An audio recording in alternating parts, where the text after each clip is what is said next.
Right, so I thought I'd make this little video just to show you how to fix the CD73 Alpine BMW radio. So it's from the 2009 1 series out there. And this is for when the symptoms are that the radio doesn't power up at all, but the CD player works and the lights come on with the headlights. So check that first. If it's just sound you're having a problem with, it's probably something to do with the green wire in the car, which is the optical connection. There's loads of videos about that on YouTube, so just watch them. But this in particular is due to, on the back of this PCB. So basically what you want to do is take the whole radio out of the car first. Loads of videos about that on YouTube. Slide it out, unscrew it.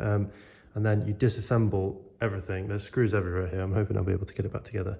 But you disassemble everything, get it just down to this PCB, turn it upside down here, and then, if I can find it, there it is. It's in this top right hand corner here. You'll see all of these chips and things. I'm not an electrical engineer, so I have no idea what I'm doing with this, but Q821 here, let's point with something. A screwdriver will do. So there's Q821 here, you're going to find that.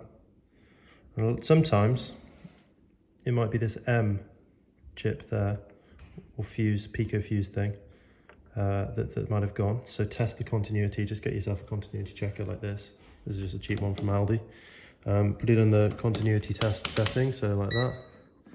And then you touch the two sides of the connector and check that there's continuity between them. And so I can zoom in a bit more. There we are. So this M there, so I check the continuity there. A lot of people, that's the problem. So just test either side, see if that's the problem. And if it is, then you can take it out or drop a bit of solder on top and basically just bridge the fuse connection. And that's exactly what I've done here. So this is where an F fuse normally is. So this is labeled F. They're both next to this Q821. So it's either M or F normally from the forums I've read. And what you want to do is just basically take it out or just drop a bit of solder on top and check that there's continuity between there, this big blob of solder now, which is bridging the 2 points, and this little point here. And if there's continuity there, I've just been and plugged it back into the car and everything's back working as normal. So it's a tiny little chip. I'll show you where it is. It's just that.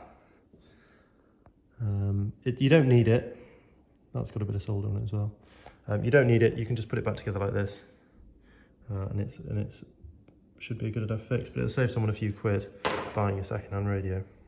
Hope that helped. Now I have to just get it back together. So I'll put it all back together and then I'll show it in the car again. But yeah, you'll just have to take my word for it that it wasn't working before.